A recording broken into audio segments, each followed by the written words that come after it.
భారతదేశంలో హార్డ్వేర్ దిగుమతుల విలువ అనేది పెరుగుతూ వస్తుంది. ఇది 2023-24 సంవత్సరానికి $8.4 బిలియన్ ఉంది.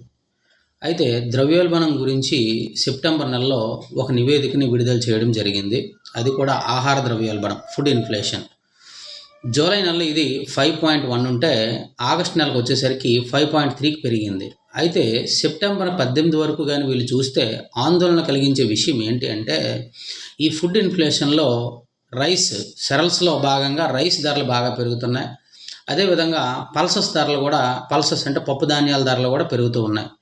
అంటే టార్గెటెడ్ రేంజ్ అయినటువంటి 4% కన్నా ఎక్కువ రావడానికి మెయిన్ అవకాశం ఉన్నది ఏంటంటే ఈ ఫుడ్ ఇన్ఫ్లేషన్ పెరగడమే. ఇదే ముఖ్య కారణం. Please subscribe my channel, like and share. Thank you, students.